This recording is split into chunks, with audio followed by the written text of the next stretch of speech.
Ok, donc là on va réviser une petite montée. On va se mettre en turbo parce qu'elle monte pas mal. Hop. Donc là je suis assis sur le vélo. Ah ouais, ça grimpe bien. Tac tac tac.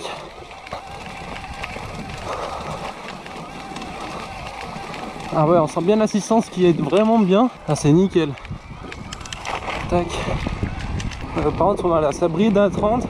Et après là c'est moi qui pédale. Enfin ça m'aide mais bien moins. Et une fois que je passe les 30 km/h, ça marche plus. Et bien salut tout le monde, on se retrouve aujourd'hui pour une nouvelle vidéo. Alors comme vous pouvez le voir, je ne suis pas sur mon gambler mais sur un vélo électrique. Donc c'est un Lapierre. Voilà. Je vous ferai un petit bike check un tout petit peu plus haut dans les montagnes. On va monter un peu plus. Là je suis en mode turbo, donc on va aller jusqu'en haut assez vite. Et une fois en haut je vous montrerai le vélo plus en détail. Mais j'ai déjà envie de vous montrer comment il marche en montée, parce que c'est vraiment un truc de ouf.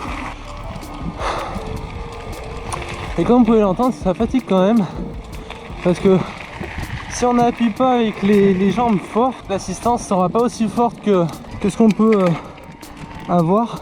En fait, plus on va appuyer fort sur les pédales, et plus, je sais pas, je pense qu'il doit y avoir un capteur, et plus en fait le vélo va nous aider dans la montée. Hop, là vous voyez, j'appuie pas très fort.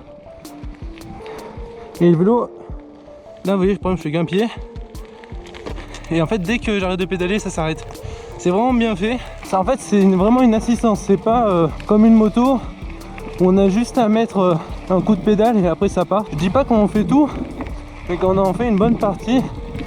Et le vélo nous aide en fait à avancer vite. Il y a quand même une force dans les jambes à effectuer. Et ça c'est vraiment bien fait quand même.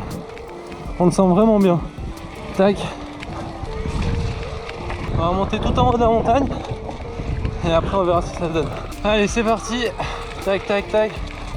Donc là je suis en mode turbo. Je suis à 20 km/h en montée. Voilà.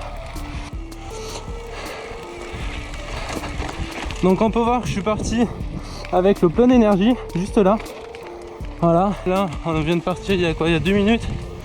Donc ils annoncent une autonomie de 90 km.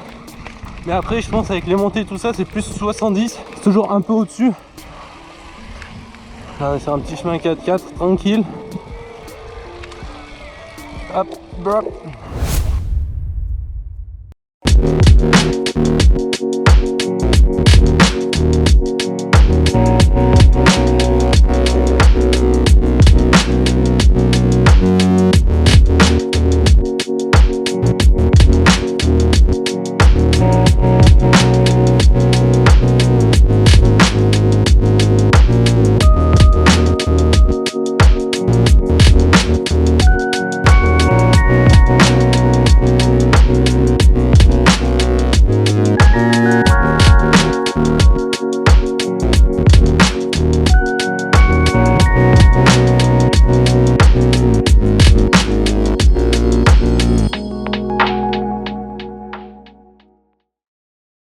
Bon ok voilà, donc le vélo que je vais vous présenter se trouve juste là. Et il s'agit donc d'un Lapierre semi-rigide, donc avec juste une fourche à l'avant en 120 mm de débattement et avec des roues en 27,5. Derrière on a un disque donc en 180 mm de débattement qui est freiné par un frein Shimano. Voilà, on n'est pas sur du grand luxe mais ça fait le taf, c'est le principal. On est en simple piston à l'avant comme à l'arrière. En moteur, donc on est sur du Bosch. Donc ce moteur là il a une très bonne réputation. Donc c'est le Performance Line CX et il peut développer une puissance de 500 Wh. Donc c'est l'un des meilleurs. Je crois que le maximum, si je me trompe pas, c'est du 750 Wh. Mais on est vraiment proche des 500 en tout cas. C'est un très bon moteur. Ce vélo, donc ce n'est pas le mien parce que je n'ai pas les moyens de m'acheter un vélo électrique en fait. Vous pouvez le trouver dans le commerce neuf à 2500 € si je me trompe pas. De toute façon le prix va s'afficher. Ensuite, donc sur l'écran, juste ici, on va pouvoir donc régler l'assistance comme on veut. L'assistance elle est sur off. Donc ça veut dire que le vélo avance uniquement par notre force musculaire des jambes. Éco, c'est vraiment le mode aider le moins. Il y aura quand même une assistance qui se fera ressentir. Ensuite, on appuie sur plus, on est sur tour. Donc tour, c'est un tout petit peu mieux.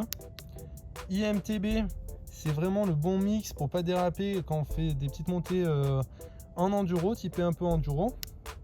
et le turbo quand on a un peu la flemme de pédaler, qui a une grande montée et qui est un peu dur à passer. C'est vraiment bien ce mode là. Et donc on a juste à les régler avec ces deux boutons juste ici, tac tac. Et après donc on a un autre bouton qui se trouve juste en dessous avec marqué walk, et en fait ça permet quand on appuie dessus, donc vous voyez sur l'écran, hop, walk, et en fait quand on appuie sur plus, le vélo va avancer tout seul en fait. Voilà, donc ce mode c'est assez bien quand on est crevé, qu'on veut passer, le vélo avance seul parce qu'il est assez lourd. Il pèse quand même 22,5 kg, donc c'est pas négligeable. Ensuite on a fait le tour, on a fait un peu le tour des caractéristiques. De toute façon je vous mettrai plus d'informations dans la description si ça vous intéresse. Là on va enlever la béquille et on va aller faire un petit tour en forêt pour que je puisse vous montrer un peu ce qu'on peut en faire. Le temps n'est pas forcément hyper bon, on peut voir qu'il pleut un petit peu là, juste ici sur le guidon. Et on est parti, donc hop, on pédale et il nous accompagne. On va se mettre en turbo, hop, parce que j'ai un peu la flemme. Et même à l'accélération, on sent quand même qu'il nous aide vraiment bien ce vélo. C'est vraiment sympa quand même de sentir. Après, c'est vrai qu'une petite suspension arrière, ça devrait pas être mal. Donc après, c'est pas vraiment un vélo fait pour la descente. Donc la fourche en 120 mm, ça va être assez limité assez rapidement. Mais c'est faisable quand même. Là, on peut descendre sur les chemins 4x4. Il n'y a pas trop de vibrations quand même dans le guidon. Hop.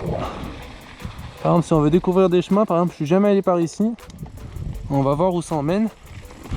De toute façon, on peut toujours faire demi-tour avec cette assistance. Hop, oh là. Ok, donc là, on s'engouffre dans un bon chemin. Ah, il faudra passer peut-être une cascade. Ah oui. Donc là on est en pleine nature, c'est assez joli.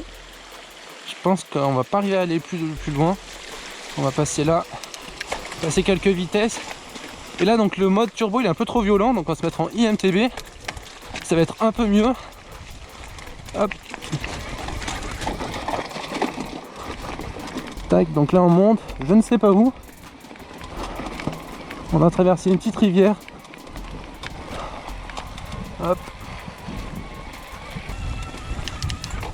On va se mettre en mode turbo pour aller un peu plus vite. Alors, le mode turbo il est vraiment bien pour avoir de la vitesse. Hop là. Mais parfois ça dérape un peu trop dans les segments un peu plus sensibles. Ah donc là on a le choix. Soit on monte à gauche, soit on continue là. Bon on va continuer.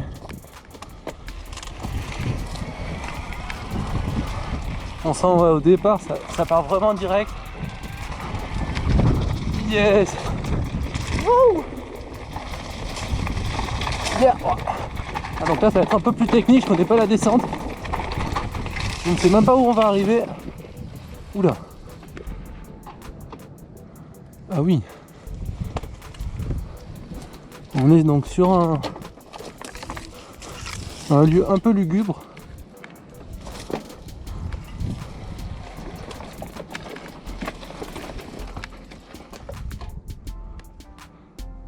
Avec une espèce de voiture.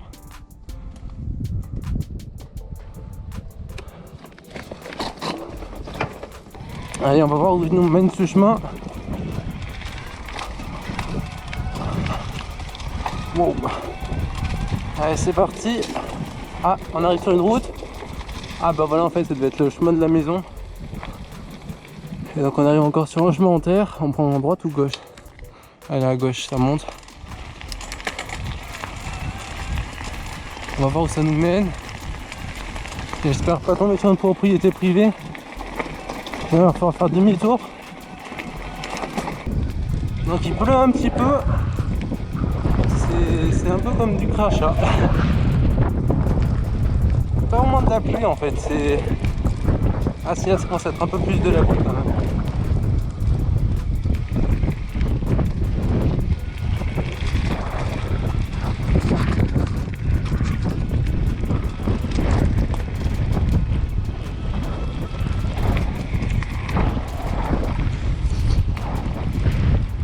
Ah oui voilà, je pensais bien qu'on allait arriver par ici.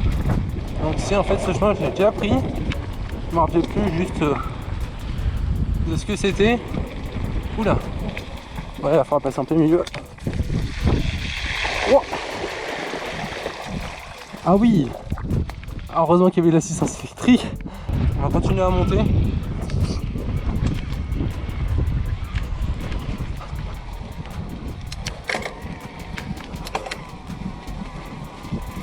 Bonjour.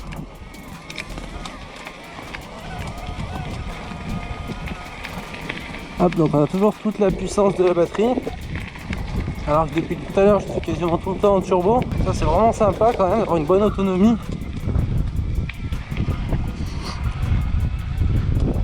Voilà, première barre tombée après plusieurs montées.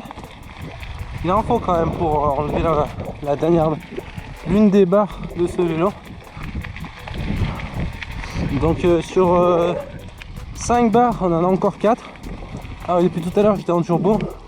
Donc, je pense que la batterie est vraiment bonne. Là ouais, là je suis bien en turbo.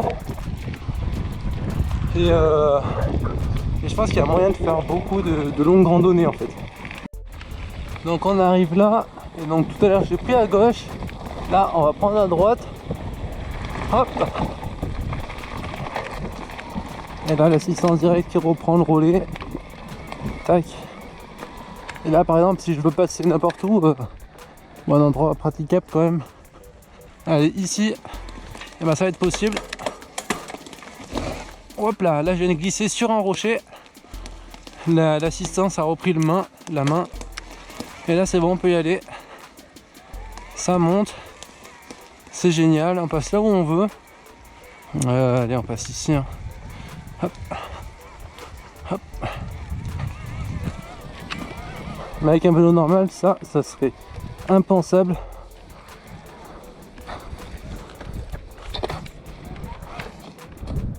Et donc on va prendre le chemin qui est juste là-bas. On va se mettre en première vitesse, dans les premières vitesses, et à monter là. Donc là, je sais pas si à la GoPro ça va bien rendre, mais c'est vraiment un chemin bien raide avec de la roche. Et ça c'est vraiment compliqué à prendre d'habitude en vélo, mais là encore plus comme c'est humide. On va essayer de se la refaire. Hop.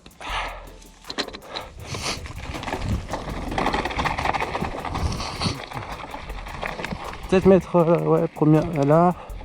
Peut-être passer une vitesse et prendre un peu plus d'élan. Et prendre un peu plus à droite.